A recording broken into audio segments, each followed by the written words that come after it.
अत्रिपुत्र महातेज दत्तात्रेय महामुनिः तस्स्मरण मात्रेण सर्वपापी ब्रह्मक्षेते अंजनागर्भसम्भूतं कुमारं ब्रह्मचारिणं दुष्टग्रहविनाशि हनुमन्तमुपास्महे ஓம் ஐம் கௌரி ஐம் கௌரி ஐம் கௌரி பரமேஸ்வரி ஐம் சுவாகா. அன்பர்களுக்கு என்னுடைய மூகாம்பிகை அக்ஷய குபேர வணக்கங்கள். இந்த பதிவில் நாளை 16 மிக முக்கியமான நாளாக சொல்லப்படக்கூடிய வெள்ளிக்கிழமை 16/2/2024 மிக முக்கியமாக சொல்லப்படக்கூடிய ஒரு நாள் ரதசப்தமி. நிறைய பேருக்கு இந்த ரதசப்தமி பற்றி தெரியும், சில பேருக்கு தெரியாது. ஆனால் என்ன செய்யணும், என்ன முக்கியமான விசேஷம், இந்த நாளுடைய தன்மை என்ன அப்படிங்கிறது நிறைய பேருக்கு தெரியாது. ஸோ அதை பற்றின தெளிவான விளக்கங்கள் இந்த பதிவில் கொடுக்குறேன். சூரியனை முழுமையாக மையமாக வைத்து இந்த பிரபஞ்சம் இயங்கக்கூடிய அமைப்பு எல்லாருக்கும் தெரிஞ்ச விஷயந்தான். சூரிய பகவானை பொறுத்த வரைக்கும் என்ன அப்படின்னு கேட்டிங்கன்னா, சூரிய பகவான் ஒரு ஜாதகத்தில் வலுவாக இருந்துச்சு அப்படின்னா மிகப்பெரிய ராஜயோகம் அரச யோகத்தை எல்லாம் கொடுக்கக்கூடிய ஒரு கிரகமாக சூரிய கிரகம் இருக்குது. ஸோ அப்படிப்பட்ட நாளில் தைப்பொங்கலுக்கு அப்புறமா பார்த்திங்கன்னா சூரிய பகவானை வழிபடக்கூடிய ஒரு நாளாக இருக்கக்கூடியது இந்த ரதசப்தமி. இந்த ரதசப்தமி நாளில் என்னென்ன செய்யணும், என்னென்ன செய்தால் செல்வங்களும் கடன்களும் வறுமைகள் எல்லாம் நீங்கி வாழ்க்கையில் வளர்ச்சியை கொடுக்குங்கிறத இந்த பதிவில் தெளிவாக சொல்கிறேன். வீடியோ முழுசாக பாருங்கள். ஒவ்வொரு வருஷமே பார்த்திங்கன்னா இந்த ரதசப்தமி திதி பார்த்திங்கன்னா தை மாதத்தில் தான் வரும். இருந்தாலும் பார்த்திங்கன்னா உங்களுக்காக பிரத்யேகமாக சில மூல நூல்கள் எடுத்து கொடுக்குறேன். தை அமாவாசைக்கு பிறகு பார்த்திங்கன்னா 7ஆம் நாள் ரதசப்தமி வரும். தை அமாவாசைக்கு அப்புறம் வரக்கூடிய அமாவாசை, அதுக்கப்புறம் வரக்கூடிய 7ஆம் நாள் ரதசப்தமி.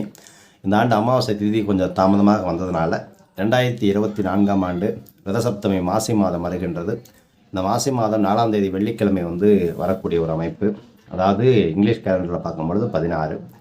சூரிய பகவானை வணங்கி வழிபடக்கூடிய மிக முக்கியமான விசேஷங்களில் ஒன்று ரதசப்தமி. இந்த தமிழ் மாதம் இந்த கேலண்டரில் பார்க்கும் பொழுது வளர்பிறை திதி தான் ரதசப்தமி நாளாக சொல்லப்படக்கூடியது. இந்த ரதசப்தமி நாள் அன்றைக்கி தான் சூரியன் அவதரித்த நாளாக சொல்லப்படுகின்றது. மற்ற நாட்கள் அந்த நாட்களில் சூரிய பகவானுக்கு பார்த்திங்கன்னா வைரங்கள் பொறிக்கப்பட்ட 7 குதிரைகள் கொண்ட தேர் கிடைச்சதாக ஒரு ஐதீகம் உண்டு. புராணங்களும் அதுதான் சொல்லப்படுகின்றது. 2024ஆம் ஆண்டு பார்த்திங்கன்னா இந்த ரதசப்தமி வருது. சூரிய பகவானை ஏன் வழிபடணும் அப்படிங்கிறது முக்கியமாக பார்க்கும் பொழுது இந்த ரதசப்தமியில் என்னென்ன விஷயங்கள் இருக்குது அப்படின்னு பார்த்தோம்னா அதுக்குண்டான நேரம் தேதி எல்லாத்தையும் இதில் சொல்கிறேன். ஒவ்வொரு ஆண்டுமே இந்த ரதசப்தமி திதி பார்த்திங்கன்னா இந்த நாள் அதுக்குண்டான நேரம் அப்படின்னு பார்க்கும்பொழுது ஆங்கில தேதியின்படி February 16, 2024 இன்றைக்கி வருது.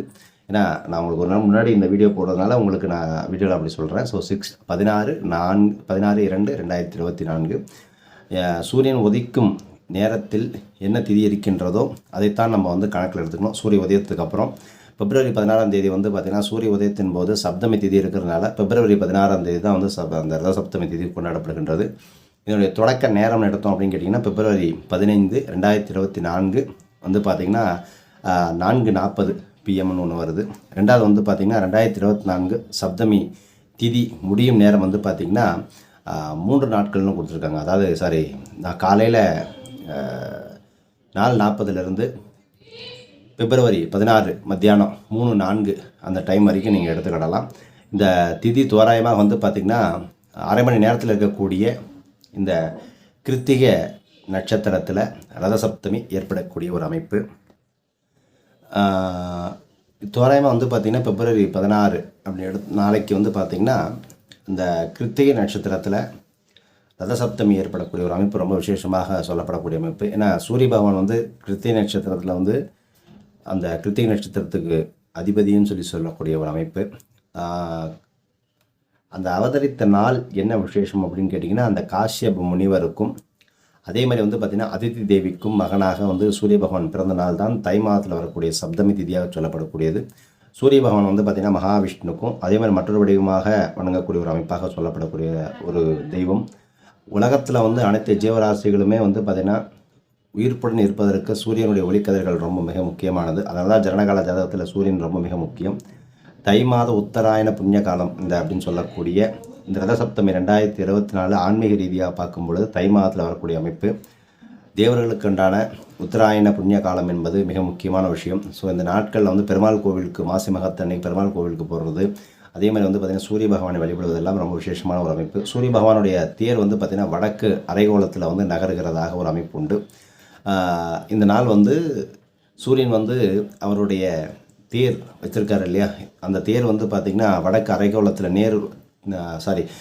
அரைக்கோளத்தில் வந்து நகர்வதாக ஒரு ஐதீகம் உண்டு.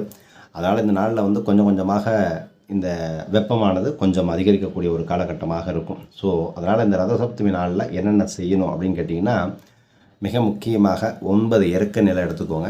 இந்த 9 இறக்க நிலையோட அப்பா அம்மா இல்லாதவா என்ன பண்ணணும் அப்படின்னு கேட்டிங்கன்னா, அந்த இறக்க இலையில் வந்து எள்ளை வச்சுக்கணும். எள்ளை வச்சுட்டு தலைமையில் வச்சு 9 இலையை வச்சு ஸ்நானம் பண்ணணும்.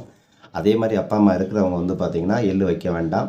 வெறும் இறுக்க நிலையில் கொஞ்சமாக வெள்ளை அரிசி அதை வச்சு அதோட மஞ்சளும் வச்சு நீங்கள் தலையில் வச்சு ஸ்நானம் பண்ணிக்கலாம். ஸ்நானம் பண்ணும் பொழுது குளிக்கும் பொழுது ஓம் ஸ்ரீ சூர்யாய நமக, ஓம் ஸ்ரீ சூர்யாய நமக, ஓம் ஸ்ரீ ஆதித்யாய நமக, ஓம் ஸ்ரீ ஆதித்யாய நமக அப்படிங்கிற மந்திரத்தை சொல்லிவிட்டு நீங்கள் குளிக்கணும்.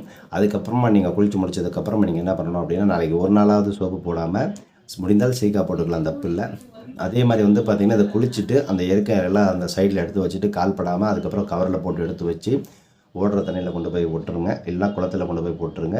இது மாதிரி அசுத்தமான நீர்களில் போடாதீங்கள். முடிந்த வரைக்கும் நாளைக்கு அந்த கடலோரமாக இருக்கக்கூடிய மக்களுக்கு எல்லாம் போய் கடல் ஸ்நானம் பண்ணுறதும், சூரிய நமஸ்காரம் செய்வதும், சூரியனுக்கு பூஜை செய்வதும் ரொம்ப விசேஷம்.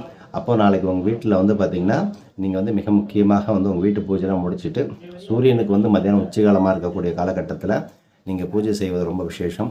அதாவது சூரிய பகவானுக்கு வந்து கற்பூரம் காமிக்க, அதே மாதிரி உங்களால் எப்படி பொங்கலுக்கு நம்ம வந்து சூரிய பூஜை பண்ணுவோமோ அதே மாதிரி உங்கள் வீட்டில் ஏதாவது ஒரு நைவேத்தியமோ ஏதாவது ஒரு பலகாரத்தையும் ரெடி பண்ணி நாளைக்கு சூரிய பகவானுக்கு வந்து காமிச்சு நைவேத்தியம் வைத்து கற்பூர தூப தீபம் காமிச்சு சூரிய பகவான்கிட்ட ஆசீர்வாதம் வாங்கிக்கோங்க. உங்களுக்கு நல்ல மாற்றங்கள் கண்டிப்பாக பிறக்கும். அதே மாதிரி வந்து அதாவது நாளைக்கு அப்பா அம்மா இல்லாதவங்களாம் என்ன பண்ணணும் அப்படின்னா, நாளைக்கு தர்ப்பணம் பண்ணுறதும் ரொம்ப விசேஷம் தான், பண்ணலாம், தாராளமாக பண்ணலாம்.